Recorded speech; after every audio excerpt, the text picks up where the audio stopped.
రమ్యజా మాతరం మనం లక్ష్మీనాథసమారంభాం నాథయామనమధ్యమాం అస్మదాచార్యపర్యంతాం వందే గురుపరంపరాం యో నిత్యమచ్యుతపదాం భుజేగ్మరుక్మవ్యామోహతః తైతరాణి తృణాయమేనే అస్మద్గురోర్భగవతోస్య దేకసింధోః రామానుజస్య చరణౌ శరణం ప్రపద్యే మాతాపితా యువతయస్తనయా విభూతిః నీమేన మదన్వయానామాజ్యస్య నః కులపతేః శ్రీమత్పదంఘ్రియుగళం ప్రణమామి మూర్ధనా భూతం సరస్వ మహదాశ్రయ భటనాథ శ్రీభక్తిసారకులశేఖర యోగివాహాన్ భక్తాన్ గిరేణ పరకాళికేంద్రమిశ్రాంధిమత్పరాంకుశమనం ప్రణతోస్మి నిత్యం శ్రీమత్కృష్ణసమాహ్వాయ నమో యామనసోనవే తత్కటాక్షైకలక్ష్యాణాం సులభశ్రీధరస్తదా అత్రేయాన్వే సింధుసేవిగ్రణాతి రామానుజార్యాహద్వరాతి జాతం తత్కరుణాకటాక్షవిదితః త్రియంత యుగ్మాశయం శ్రీమద్వేంకటదేశికోత్తమపతద్వంద్వారవిందా శ్రీం సేవే సద్గుణసాగరం గురుమహం గోపాలకృష్ణాభిదం ఆత్రేయాన్వయ సింధుశీతగిరణాతి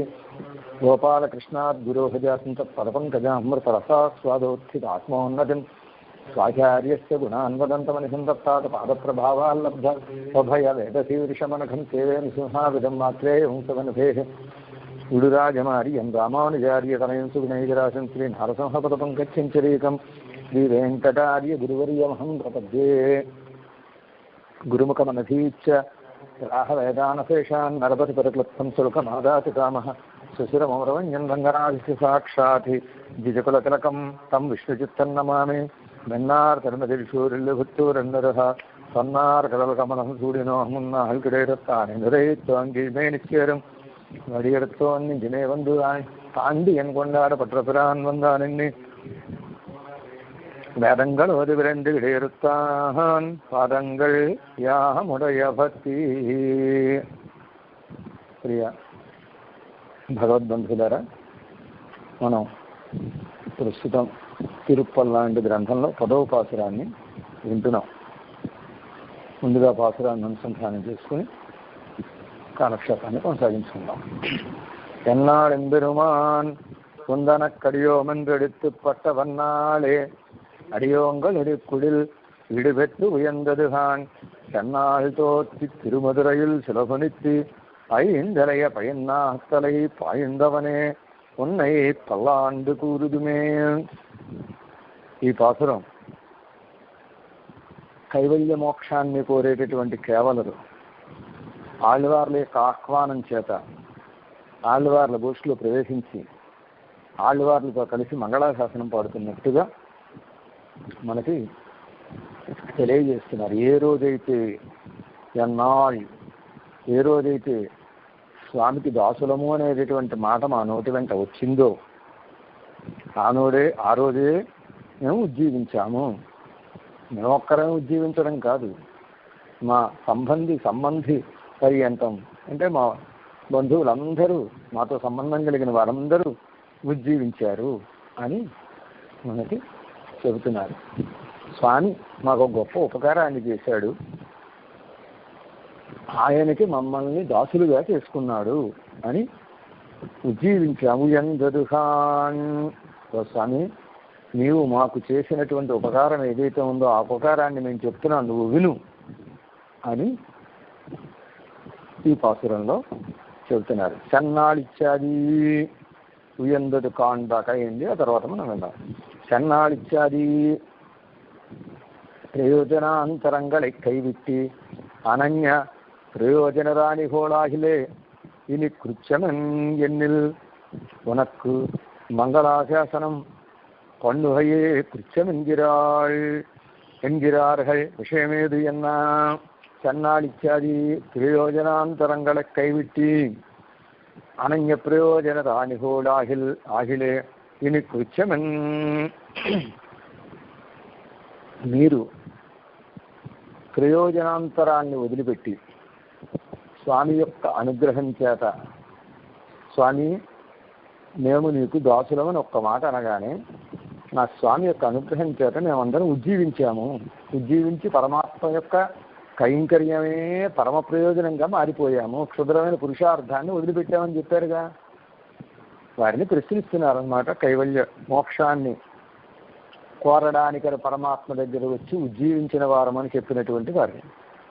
ఏమండి, మీరు కనుక ఇతర ప్రయోజనాన్ని వదిలిపెట్టి పరమాత్మ కైంకర్యమే ప్రయోజనం అని కనుక మీరు భావన చేస్తే మీరు ఏం చేస్తారు? ఇక ముందు ఏం చేయబోతున్నారు అంటే మీ యొక్క ఉజ్జీవనానికి అనుగుణమైనటువంటి ప్రవర్తన ఉండాలిగా మీ దగ్గర. మీరు ఉజ్జీవించారని ఎలా తెలుస్తుంది? ఎలా తెలుస్తుందంటే మీరు దానికి అనుగుణంగా ప్రవర్తించాలి. అలాంటి ప్రవర్తన మీ దగ్గర ఉందా అంటే సమాధానం చెబుతున్నారు. ఉనక్కు మంగళాశాసనం పండుగయే కృత్యమిందిరార్హే. ఓ స్వామి, మేము అనన్య ప్రయోజనమని ఎలా తెలుస్తుంది నీకు అంటే, నీకు మంగళాశాసనం చేయడమే మా కృత్యంగా మారిపోతే ప్రస్తుతం మా పనేమిటి? నీకు పల్లాండు పాడడమే. ఎప్పుడైతే పరమాత్మకి పల్లాండు పాడడమే తన పనిగా ఈ జీవుడు మారిపోగానే వీడికి వేరే ప్రయోజనం ఏం లేదు, పరమాత్మ సేవయే, పరమాత్మ బాగుండడమే, పరమాత్మకు పల్లాండు పాడడమే వీడికి ప్రయోజనం అనే విషయం తెలిసిపోతుంది. అనన్య ప్రయోజనుడు వీడని తెలిసిపోతుంది. అయితే బాగానే ఉందండి, పల్లాండు పాడడమే మీ పని అంటున్నారు. అయితే ఏ విషయంలో పల్లాండు పాడతారు మీరు? విషయం ఏదు అన్నా మీరు పల్లాండు చేయబోయేటటువంటి విషయం ఏమిటి అని అడిగారు. అడిగితే దానికి సమాధానం చెప్తారు. చెన్నాళ్ళతో తిరుమదరు శిలహొనిత్తి పైందనయ పైన్నాత్తలై పాయిందవనే ఉన్నై పల్లాండు కూరుదుమే. స్వామి, నీవు ఒకనాడు మధురా నగరానికి వెళ్ళి, మధురా నగరంలో కృష్ణావతార కాలంలో, ధనుర్యాగ కాలంలో, ఆ ధనుర్యాగంలో ధనుస్సుని విరగ్గొట్టినటువంటి ఆ సందర్భం ఉంది చూచారా? నీవు ధనుర్యాగంలో ఆ ధనుస్సుని విరగొట్టినటువంటి ఆ యొక్క వీరకృత్యానికి మేము పల్లాండు పాడుతున్నాము అంటున్నారు. సెన్నాళ్ అందమైన రోజు, సెం నాళ్ అనమాట. అవతారத்துக்கு ఏకాంతமான நாளாகையாலே அழகிய நாள் என்கிறார்கள். ఎందుకండి సెన్నాళ్ళు అంటున్నారు? ఏమిటి మంచి రోజుకి అంటే, పరమాత్మ అవతరించడానికి ఒక రోజు ఉంది.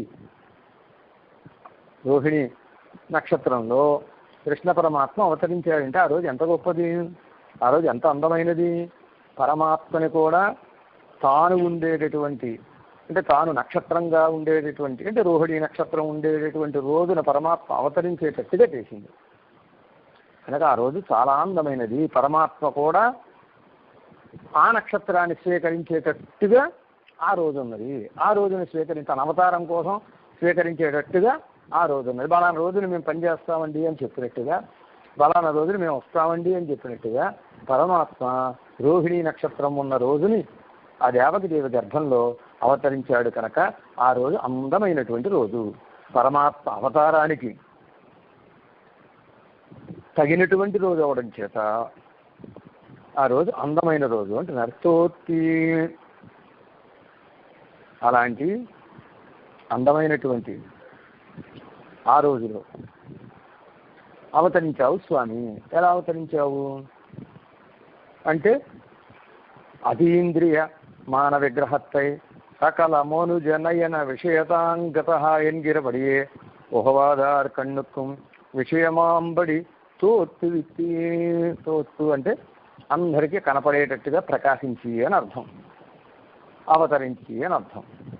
ఎలాగా అవతరించాడైనా అందమైనటువంటి ఆ రోహిణి నక్షత్రంలో ఎలా అవతరించాడంటే, అతీంద్రియమాన విగ్రహత్తై కంటికి అందనటువంటి రూపం పరమాత్మది.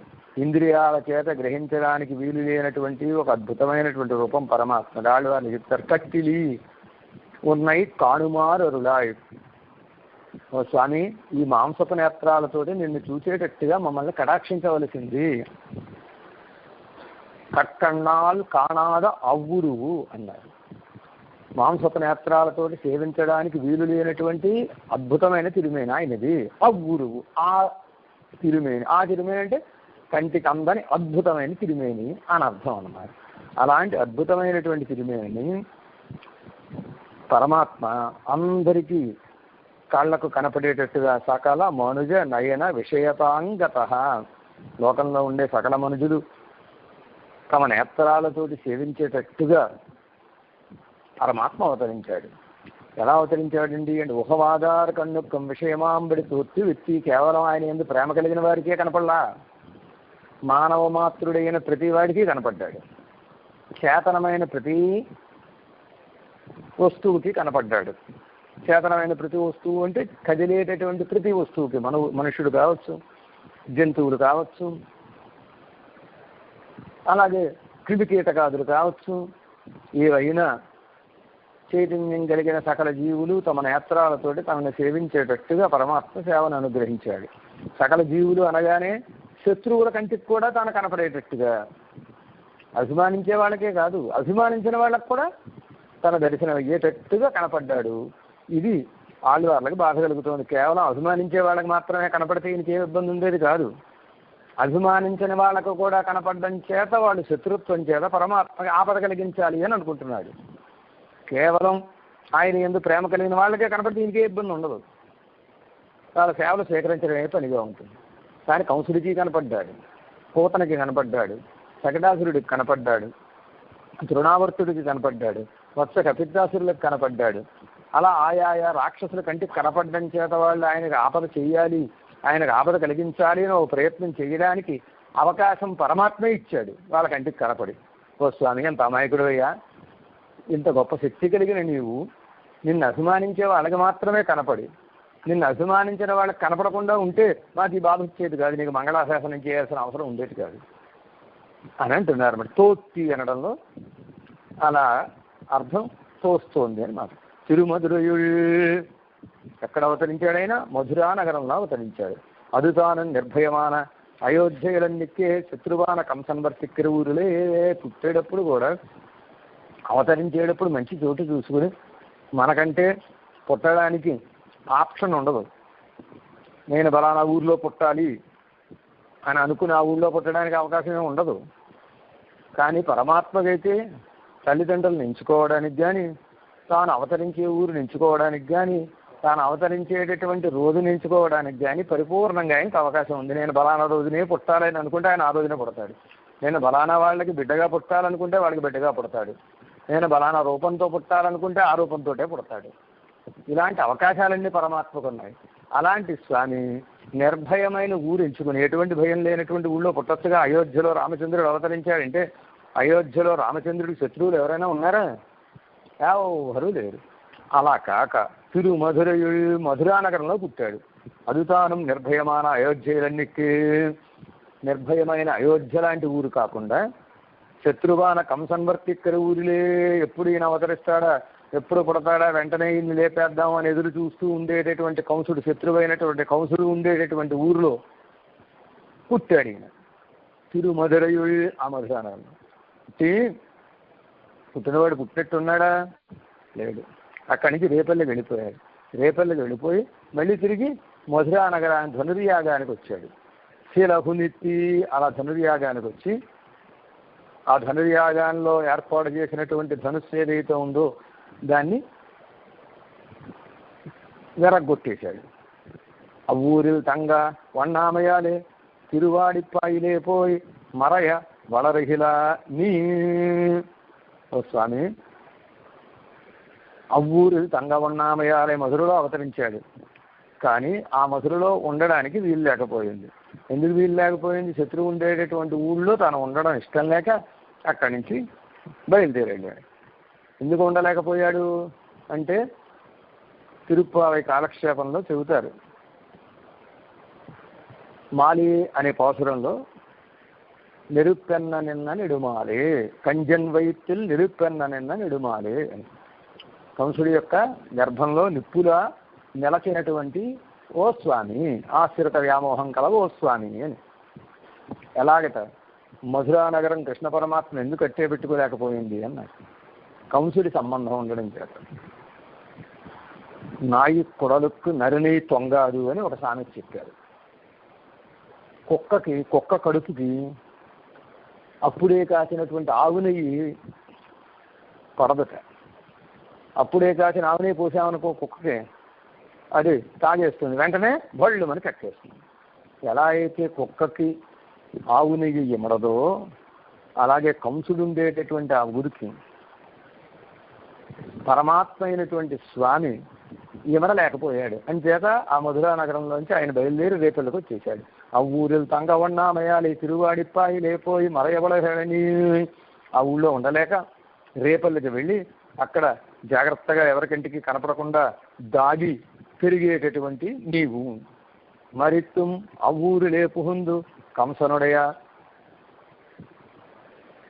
కంసనుడయ ఆయుధశాలయలే పుక్కు వెళ్ళై మురిత్తి పూసలై వెళత్తాయి.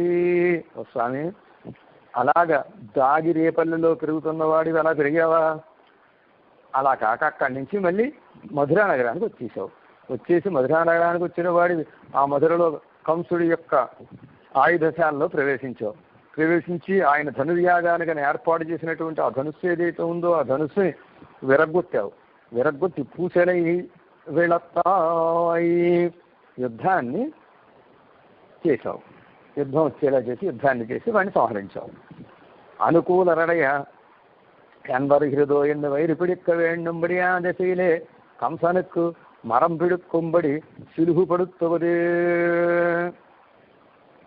ఓ స్వామి,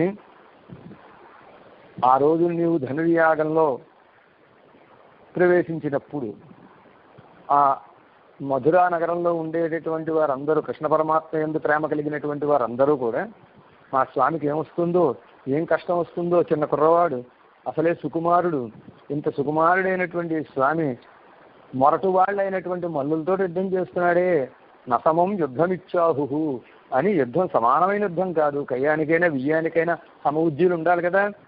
నేతగా ఉండే పిల్లాన్ని మొరటుగా ఉండేటటువంటి మల్లులతో యుద్ధానికి నియమిస్తాడా కంసుడు? పరమ దుర్మార్గుడు. అయ్యో మా స్వామికి ఏమవుతుందో అని చెప్పి కడుపు విసుక్కున్నారట అక్కడ ఉండేటటువంటి అనుకూలులుగా ఉండేటటువంటి వారు. అలాగా అనుకూలులు బాధపడేటట్టుగా, స్వామికి ఏమవుతుందో అని కంగారు పడేటట్టుగా ఆ మధురా నగరంలో ప్రవేశించినప్పుడు కంసనుకు మరం పిడుక్కుంబడి సులభపడుతువదే. ఆ కంసుడికి కష్టం కలిగేటట్టుగా యుద్ధం చేసావు కదా ఓ స్వామి ఆ రోజు నీవు. అట్టి నీకు ఐందర ఇచ్చాది, అంతేనా? అంతేకాదు, 5 తలకాయలు కలిగినటువంటి పైన్నా హత్తలే పాయిందవనే,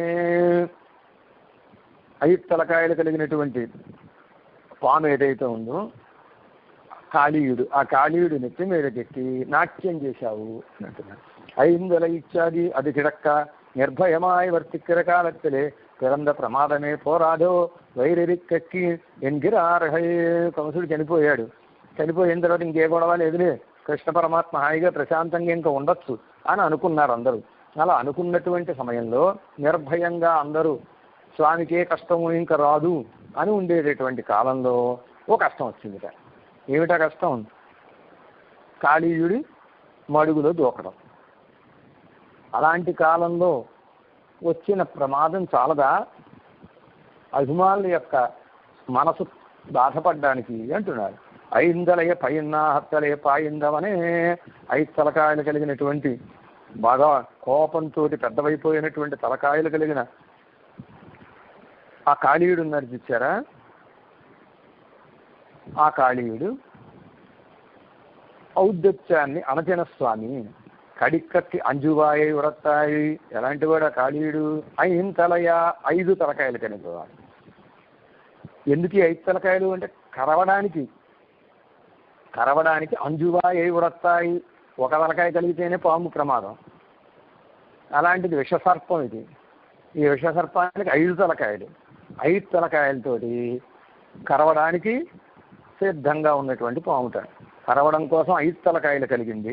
క్రోధత్తాల విస్తృతమాన ఫనత్తై ఉడత్తానా, కోపం చేత బాగా పెద్దవైపోయేట తలకాయలు. అలాంటి పడగలు కలిగినటువంటి సర్ప ఆస్యత్తిలే అన్నో పొక్కదు. ఆ సర్పం యొక్క నోట్లో కదా నువ్వు పడ్డావు. ఆ కాళీయుడు ఉండేటటువంటి యమునా నదిలోకి కృష్ణ పరమాత్మ దూకితే ఆ దూకిన సన్నివేశాన్ని చూసినటువంటి రేపలలో ఉండేటటువంటి వాళ్ళందరూ గోపకులు గోపికలు అందరూ అనుకున్నారు, అయ్యో పావు నోట్లో పడిపోయాడు స్వామి, పావు నోట్లో పడిపోయాడు. 5 తలకాయలకైనా పావు నోట్లో పడిపోయాడు. విషం కలిగిన 5 తలకాయలు కలిగిన కోపం కలిగిన పావు నోట్లో పడిపోయారు అని కంగారు పడిపోయాడు. కృష్ణ పరమాత్మ బలరాములు లేకుండా చేసిన కార్యం ఇదే. ఏకదాతు వినారామం కృష్ణో బృందావనం జయవు. ఏకదాతు వినారామం, ఒక రోజున వినారామం బలరాముడు లేకుండా కృష్ణ పరమాత్మ బృందావనం జయవు, బృందావనానికి వెళ్ళాడు. ఎన్ని తమయన్ ஒரு நாள்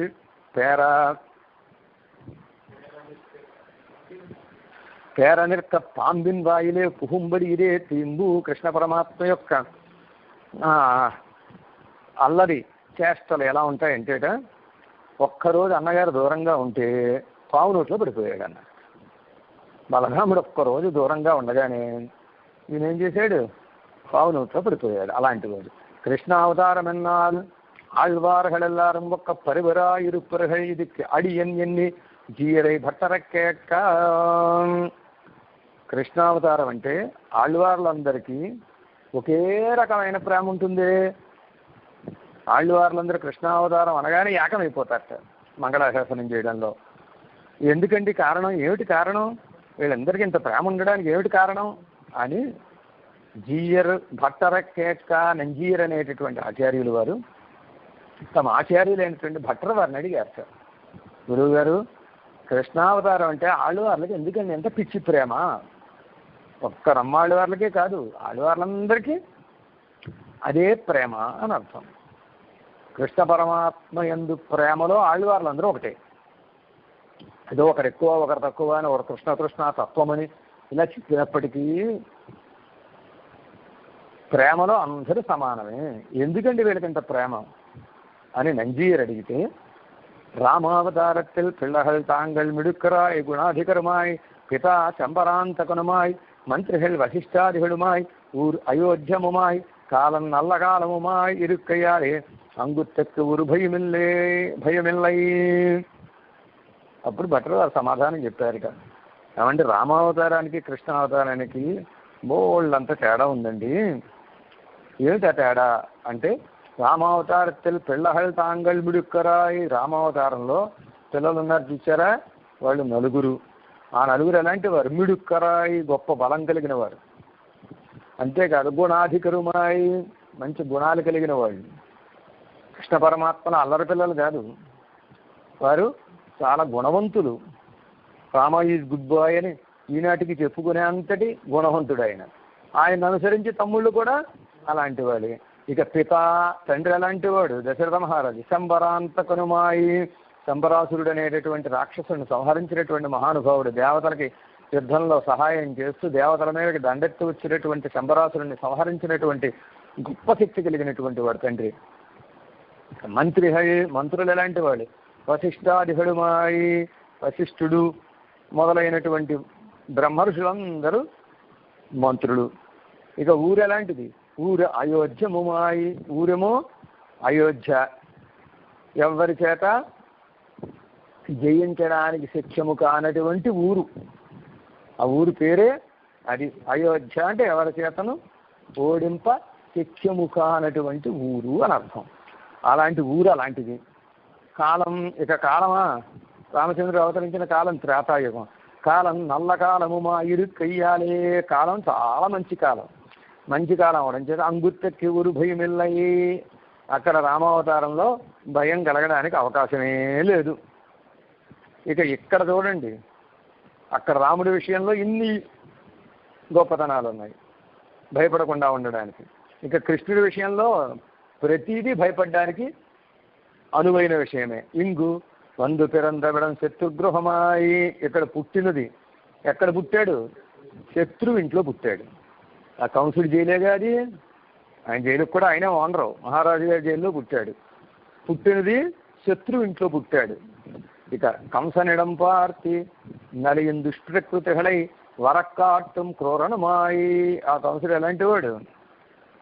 ఆ కంసుడు ఎలాంటి వాడంటే, శత్రువుల్ని పంపించి పరమాత్మను లేకుండా చెయ్యాలనుకునేటటువంటి క్రూరుడు. చూద్దాంలే, వచ్చినప్పుడు చూద్దాం మన మీదకి అని ఊరుకోలేదు.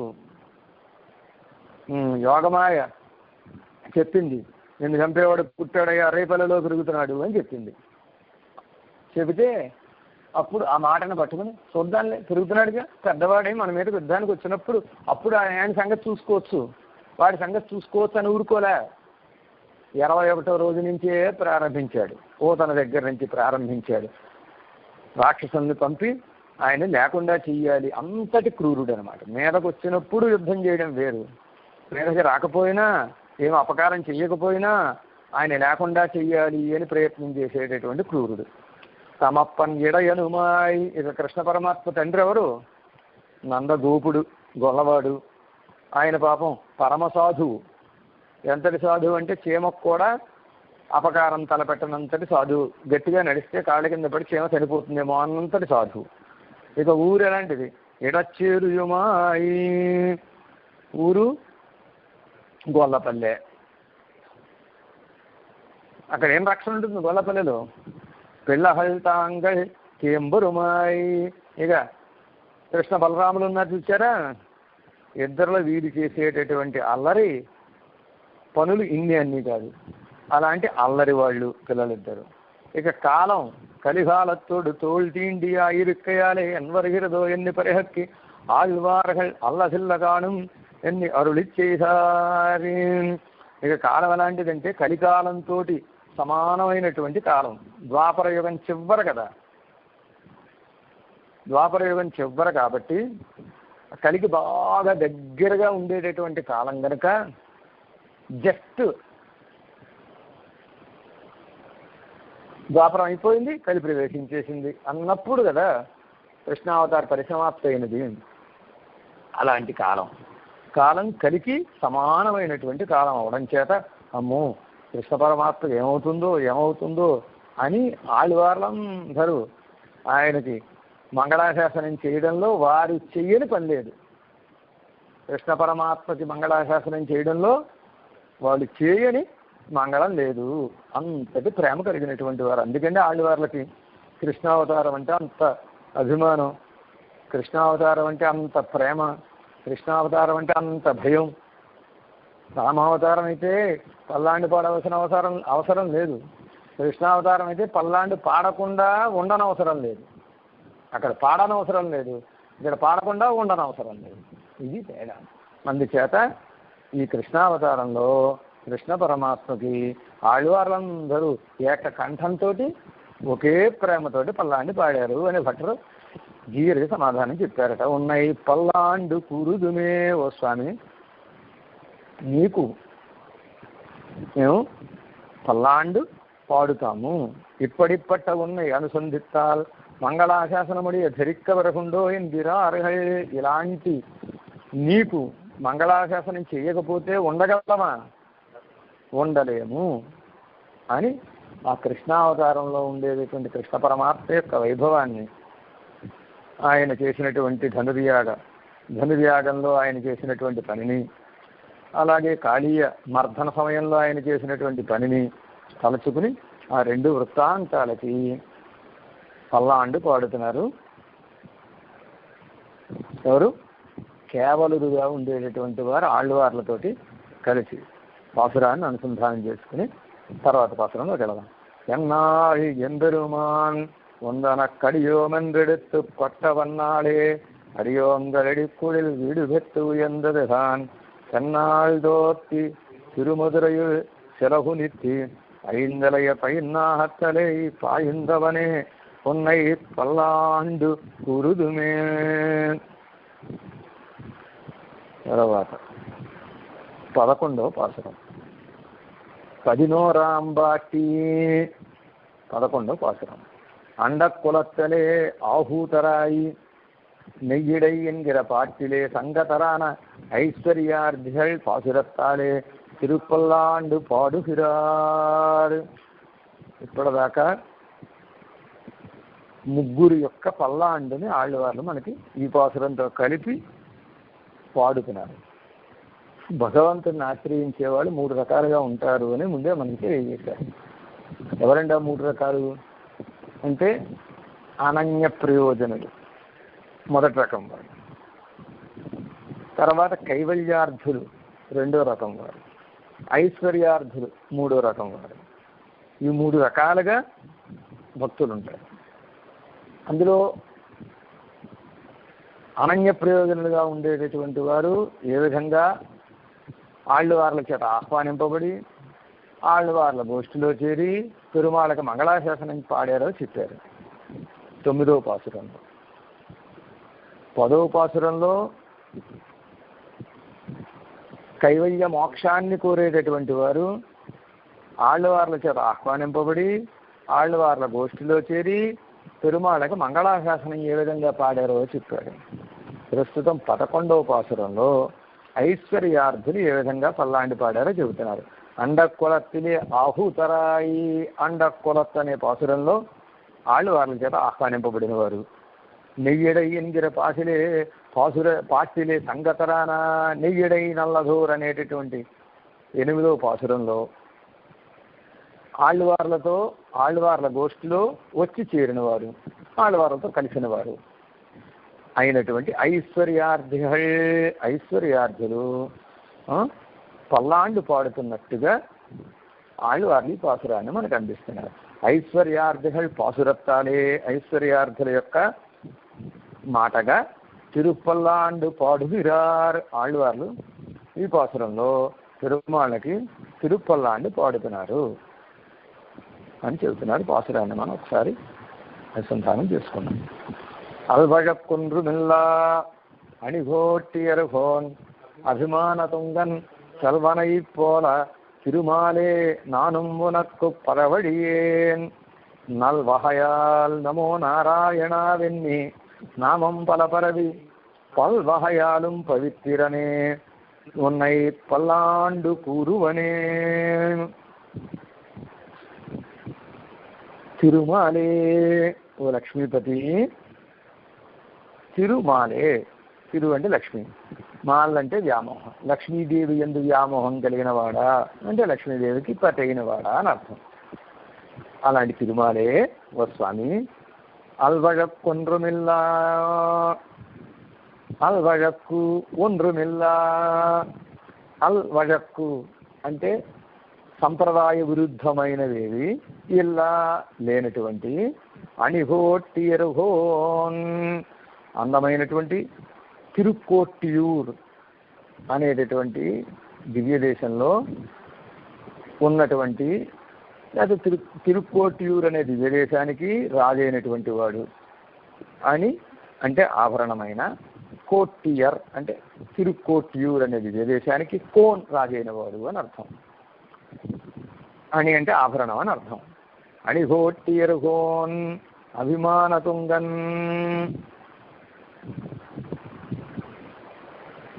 అభిమానతుంగన్ వైష్ణవాభిమానంలో గొప్పవారైనటువంటి వారు అయినా సెల్వనైపోలా సెల్వనంబివలే నాను నేను కూడా ఊనక్కు ఓ స్వామి నీకు పళబడియే అనాది కాలంగా నేను దాసున్నై ఉన్నాను.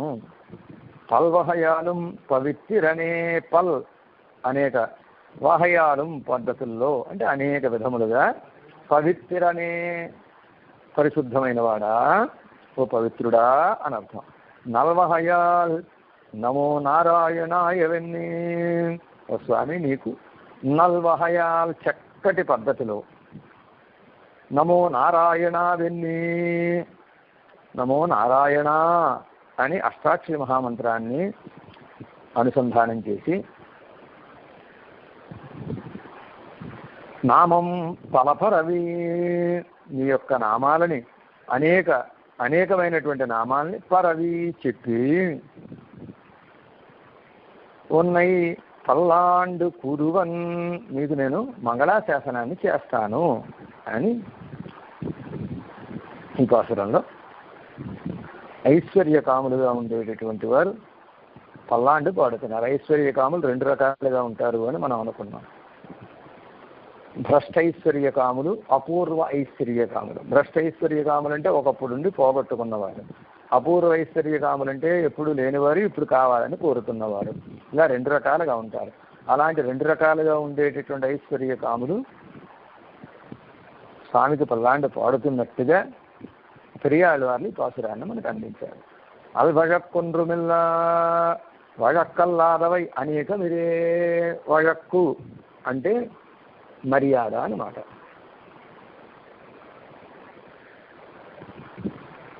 మర్యాద, సంప్రదాయం అని, మర్యాద అని అర్థం.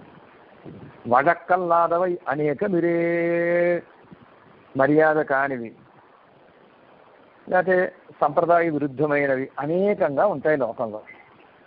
ఏమిటది? దేహత్తులే ఆత్మబుద్ధి పన్ను హై వழక్కల్లా. శరీరమే ఆత్మ అనుకోవడం సంప్రదాయం కాదు. ప్రకృతి పరమాణ ఆత్మవస్తువై స్వతంత్రమెన్ను అనుసంధిక్కై వழక్కల్లా. ప్రకృతి కంటే విలక్షణమైనటువంటి ఆత్మ ఉంది చూచారా? ఈ ఆత్మవస్తువును స్వతంత్రమెన్ను అనుసంధిక్కై, ఇది స్వతంత్రం అనుకోవడం వழక్కల్లా. ఇది కూడా మర్యాద కాదు, సంప్రదాయం కాదు. దేవతాంతరంగళే పరత్వ బుద్ధి పన్నుహై వழక్కల్లా. ఇతర దేవతలు పరదైవములు అని అనుకోవడం కూడా సంప్రదాయ విరుద్ధము. భగవద్భజనత్తుకు ఫలం ప్రయోజనాంతరమెన్నిరుక్కై వழక్కల్లా. పరమాత్మని ఎందుకు ఆరాధిస్తున్నావయ్యా, ఎందుకు భజిస్తున్నావయ్యా అంటే ఇతర ప్రయోజనాల కొరకు అనుకోవడం సంప్రదాయ విరుద్ధం. అనన్య ప్రయోజనాలు ఉపాయాంతర సాధ్యమెన్నిరుక్కై వழక్కల్లా.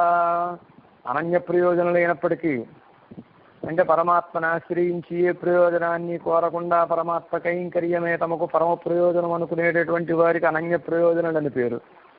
అలాంటి వారు అయినప్పటికీ వారు పరమాత్మని ఉపాయాంతరముల ద్వారా పొందవచ్చు, పరమాత్మ పాదములను ఆశ్రయించి పరమాత్మని పొందవచ్చు అనుకోకుండా, ఏదో కర్మయోగం చేయడం వల్ల పరమాత్మ దొరుకుతాడు, భక్తి యోగం చేయడం వల్ల పరమాత్మ దొరుకుతాడు అని అనుకోవడం ఉంది చూచారా?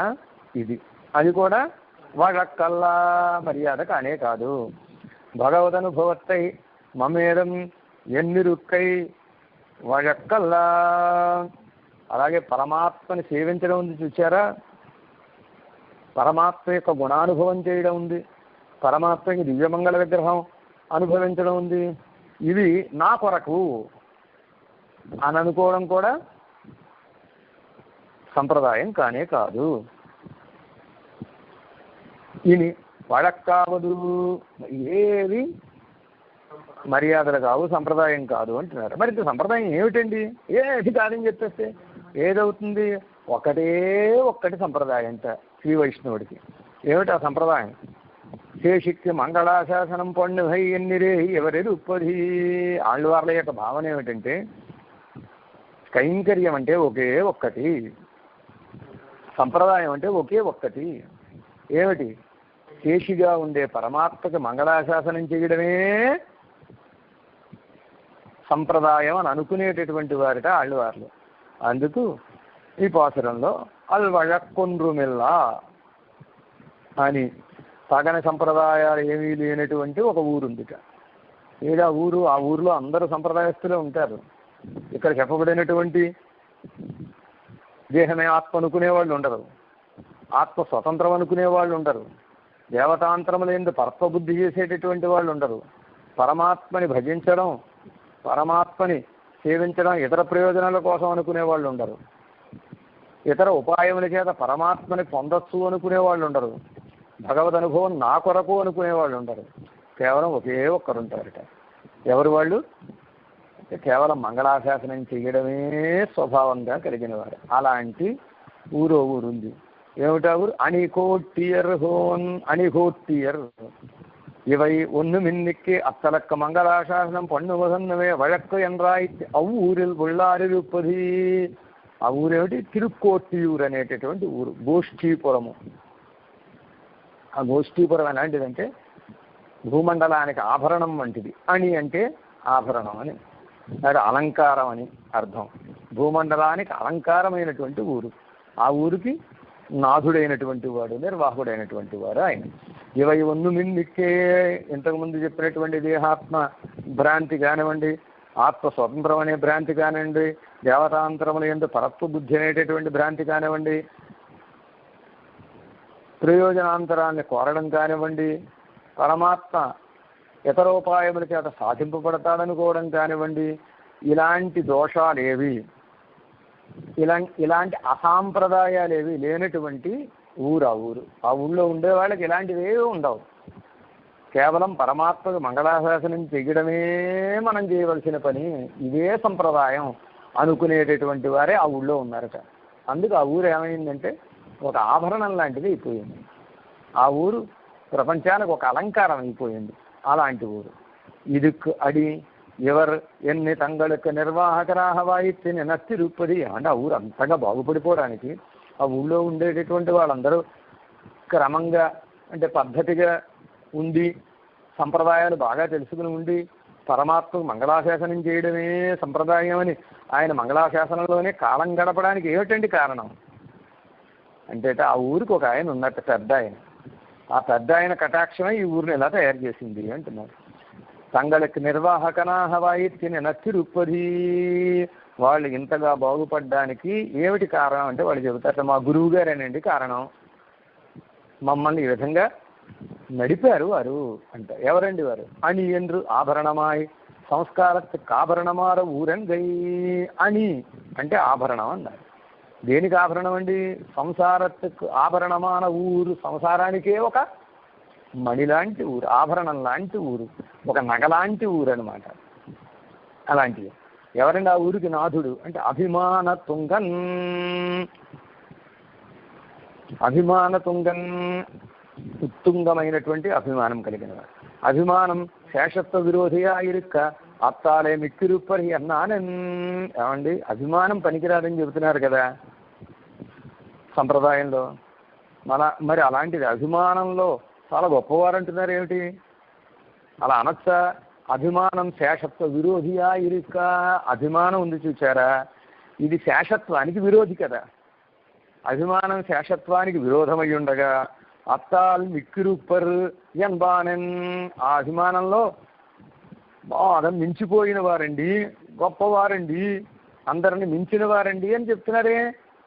అలా చెప్పచ్చా అంటే ఎన్నిల్ అని చెప్పచ్చా అంటే కర్మత్తాల్ వంద దుర్మానమాయిత్తి త్యాజ్యం. ఏ అభిమానం తగదు, ఏ అభిమానం తగును అనేది మనం తెలుసుకోవాలి. ఏ అభిమానం తగదు? కర్మ వల్ల వచ్చేటటువంటి దురభిమానం ఉంటుంది చూచారా, ఆ కర్మ వల్ల వచ్చేటటువంటి దురభిమానం తగదు. మరి సెలవనింపి గారు ఏ అభిమానం కలిగిన వారు అంటే వైష్ణవాభిమానం కలిగినటువంటి వారు. దాసోహం ఎన్గిற వైష్ణవాభిమానం ఉపాధేయమాహయాలే అత్తాల్ పూర్ణరా ఇరుప్పరెన్గిరది. దాసోహం మిగిలినటువంటి సంప్రదాయాలు అయితే సోహం సోహం సోహం అంటారు. సోహం కాదు, దాసోహం అనేటటువంటి వైష్ణవాభిమానం. నేను వైష్ణవ దాసుని అనేటటువంటి భావన ఎవరికైతే ఉంటుందో వారు గొప్ప అభిమానం కలిగినటువంటి వారు అవుతారు. అలాంటి అభిమానం వీరికి ఉండడం చేత ఏ అభిమానం కావలసింది దాసోహం అనే అభిమానం కావాలి, ఏ అభిమానం వదిలిపెట్టవలసింది సోహం అనే అభిమానం వదిలిపెట్టాలి. అలాంటి దాసోహం అనేటటువంటి వైష్ణవాభిమానం మన చేత స్వీకరింపదగినది కనుక అలాంటి దాసోహం అనే వైష్ణవాభిమానం చేత పరిపూర్ణులుగా ఉండేటటువంటి వారు సెల్వనంది అనేటటువంటి మహానుభావులు. ఆ మహానుభావుల చేత ఆ మహానుభావుల యొక్క ఏలుబడిలో ఉన్నటువంటి ఊరు గనక ఆ ఊరు ఏమైంది అని కోటి ఎరుగోన్ ఆభరణం అయిపోయింది. వైష్ణవ స్త్రీకి ఆలవాలమైనటువంటి ఊరు. వైష్ణవ స్త్రీ అంటే ఏమిటి? మంగళాశాసనమే వైష్ణవ స్త్రీ. అదాహిరది ఏమిటండి అది అంటే ఓహందరులిన నిరంగడిల్ ఉండాన కురవు నిరవహళుం శ్రీ వైష్ణవர்களுடைய దేహయాత్రయలు కురవు నిరవహళుం తమ్మధా ఇరుక్కై. ఏమిటండి వైష్ణవాభిమానం పరిపూర్ణంగా ఉండడం అంటే ఏమిటి అంటే దాన్ని వివరిస్తున్నారు. ఓహందరుడన్ నిలంగళిల్ ఉండానా పరమాత్మ అభిమానించి వేయించేసి ఉండేటటువంటి దివ్య దేశాలు ఉంటాయి చూసారా, 108 దివ్య దేశాలకు ఏమని పేరంటే ఓహంది అరుళిన నిలంగల్ అని పేరు. ఓహంది అంటే పరమాత్మ అభిమానించి అరుళిన కటాక్షించిన నిలంగల్ వేయించేసి ఉండే స్థలములు, కటాక్షంతో వేయించేసి ఉండే స్థలములు. అలాగ పరమాత్మ అభిమానంతో వేయించేసి ఉండేటువంటి దివ్య దేశాల్లో ఉండేటటువంటి కొరతలు ఉంటాయి చూచారా, ఆ కొరతలు తమకు కొరతలుగా భావించేవారు. అంతేకాక శ్రీ వైష్ణవరుల దేహయాత్రలు కొరవు నిర్వహణం తమ్మదా ఇరుకై, శ్రీ వైష్ణవులకు ఏర్పడేటటువంటి కొరతలు తమ కొరతలుగా భావిస్తారు. శ్రీ వైష్ణవులకు ఏర్పడేటటువంటి లాభాలు తమ లాభాలుగా భావించేటటువంటి వారు. అలాంటి 2 లక్షణాలు కలిగినటువంటి మహానుభావులు కనుక వీరికి ఏమని పేరు? సెల్వ నంబి అని పేరు. దివ్య దేశాల్లో ఉండేటటువంటి కొరతలు ఏవైతే ఉంటాయో, అంటే కైంకర్యాలు ఏమాత్రం కొరత వచ్చినా సహించలేరు వీరు. అయ్యో ఇలాంటి కొరత వచ్చిందా అని ఆ దివ్య దేశానికి వెళ్ళి ఆ కొరత తీరే వరకు కృషి చేసి ఆ కొరతను తీర్చేవారు. ఏదైనా ఒక దివ్య దేశానికి ఒక లాభం కలిగింది అనుకోండి, ఆ దివ్య దేశంలో ఉండే పెరుమాళ్ళకి ఏదైనా మంచి కైంకర్యం జరిగింది అనుకోండి, ఆహా ఎంత ఆనందం అని ఆ కైంకర్యాన్ని తలచుకుని స్వామికి ఎంత గొప్ప కైంకర్యం జరిగింది అని పరమానంద భరితులవుతారు. లోటు వస్తే బాధపడి దాన్ని పూరిస్తారు, లాభం వస్తే మంచి జరిగితే ఆనందిస్తారు. అలాగే వైష్ణవులకి దేహయాత్రలో అంటే వైష్ణవుల యొక్క పోషణలో ఏదైనా కొరత కలిగింది అనుకోండి, అయ్యో వారికి దేహ పోషణకు కొరత కలిగింది అని వారి దేహ పోషణ తగినటువంటి ఏర్పాటు చేయడానికి కృషి చేసి అది పూర్తి చేస్తారు. వారికి ఏదైనా లాభం కలిగింది అనుకోండి, తమకేదో లాభం కలిగినట్టుగా భావన చేస్తారు. ఇలాంటి స్వభావం, అరుదైనటువంటి స్వభావం కలిగినటువంటి మహానుభావులు వీరు అని అంటున్నారు. ఎవరికైనా ఏదైనా లాభం కలిగితే కుళ్ళి చేస్తారు, ఎవరికి ఏదైనా లోటు కలిగితే ఆనందపడి గంతులు వేస్తారు. ఇది లోకంలో ఉండే స్వభావం కదా. ఎవరికైనా మంచి జరిగిందనుకోండి ఏడి చచ్చిపోతారు, ఎవరికి ఏదైనా కష్టం వచ్చింది అనుకోండి, పక్కవాడికి కష్టం వచ్చింది, మా బాగా జరిగింది, ఎంత బాగా జరిగిందో, ఇంకా బాగా జరిగితే బాగుండును అని ఆనందిస్తారు. కానీ సెల్వనంబి గారు అలాంటి వారు కాదు. శ్రీ వైష్ణవులకి ఏదైనా వారి దేహయాత్రకి సంబంధించి అంటే దేహ పోషణకి సంబంధించి ఏదైనా ఒక కొరత కలిగితే, అయ్యో వారికి కొరత కలిగిందా అని ఆ కొరత ఏదో తమకు కలిగినట్టుగా భావన చేసి దాన్ని తక్షణం తీరుస్తారు. అలాగే వారికి ఏదైనా ఒక ఆనందం కలిగిందనుకోండి, అదేదో తమకు కలిగినట్టుగా భావన చేసి ఆనందంతో ఉబ్బిపోతారు. ఇది వీరి యొక్క స్వభావం కనుక వీరు అభిమాన తుంగన్ అయ్యారు. అంటే వైష్ణవాభిమానంలో ఉత్తుంగమైనటువంటి వైభవం కలిగిన వారు అనర్థం. సెల్వన్యన్ని స్వరూప ప్రాప్తమాన ఐశ్వర్యత్తాల్ పురవర్తవర్యన్గై సెల్వన్ అని పేరు. సెల్వన్ అంటే సంపద కలిగిన వారు అని అర్థం. ఏం సంపద కలిగిన వారండి అంటే వీరికి బాగా డబ్బు ఉందా, లేకపోతే ధనం ఉందా, ధాన్యాదులు ఉన్నాయా, ఏమున్నాయి అంటే స్వరూప ప్రాప్తమైనటువంటి ఐశ్వర్యంలో ఏ కొరత లేదు. స్వరూప ప్రాప్తమైనటువంటి ఐశ్వర్యం అంటే ఏమిటి అంటే భగవత్ కైంకర్యం చేయడంలో ఎటువంటి లోటు లేనటువంటి వారు అని అర్థం. పెరుమాళ్ళకి మంగళాశాసనం చేయడంలో ఎటువంటి లోటు లేనివారు అని అర్థం. అలాంటి స్వరూప ప్రాప్తమైనటువంటి ఐశ్వర్యం పరిపూర్ణంగా కలిగిన వారు అని అర్థం. ఏమిటండి స్వరూప ప్రాప్తమైన కైంకర్యం అంటే జ్ఞానభక్తి వైరాగ్యంగా కొరవత్తిరుపర్యంగయం. జ్ఞానం చేత లోటు లేదు, భక్తికి లోటు లేదు, వైరాగ్యానికి లోటు లేదు. జ్ఞానభక్తి వైరాగ్యాల కొరత లేకుండా ఉన్నటువంటి సంపన్నులు వీరు. లక్ష్మణో లక్ష్మి సంపన్న హైన్గిరిపడేహం సర్వం కరిష్యామి ఎన్ని దుఃఖయం. ఇక రెండవ సంపద ఏమిటి? జ్ఞానభక్తి వైరాగ్యాలు ఒక సంపద, భగవత్ కైంకర్యమే ప్రధానమైనటువంటి సంపద. లక్ష్మణో లక్ష్మి సంపన్న అని వాల్మీకి మహర్షి తెలియజేశాడు. లక్ష్మణస్వామి ఎలా ఉన్నాడు? లక్ష్మీ సంపన్నుడిగా ఉన్నాడు. ఎప్పుడు అరణ్యానికి వెళ్ళేటప్పుడు అన్ని వదిలిపెట్టి అరణ్యం ఇన్ని అంటే పరమాత్మ యొక్క కైంకర్యం చెయ్యాలి అనేటటువంటి ఒక భావనతోటి అహం సర్వం కరిష్యామి అని నీకు సర్వవిధ సేవలు నేను చేస్తానయ్యా అని చెప్పి బయలుదేరి వెళ్ళాడు గనక లక్ష్మణస్వామి లక్ష్మి సంపన్నుడయ్యాడు అని చెప్పినట్టుగా ఈ పెరియనంబి సెల్వనంబి గారు కూడా జ్ఞానభక్తి వైరాగ్యాలు పరిపూర్ణంగా కలిగిన వారు. భగవత్ కైంకర్యం అనేటటువంటి ఒక సంపద పరిపూర్ణంగా కలిగినటువంటి మహానుభావులు. ఇక్కడికి మనం కాలక్షేపాన్ని ఆపుకున్నాం. అవిభజకొండ్రుమిల్ల అడిహోట్టియరుగోన్ అభిమాన తుంగన్ సెల్వన పోల திருமாலே நான் உனக்குப் பல்வழியேன் நல்வகையால் நமோ நாராயணாவென்று நாமம் பல பரவி பல்வகையாலும் பவித்திரனே உன்னை பல்லாண்டு கூறுவனே. ஆழ்வார் திருவடிகளே சரணம். எம்பெருமானார் திருவடிகளே சரணம். ஜீயர் திருவடிகளே சரணம். ஜெய் ராமானுஜா.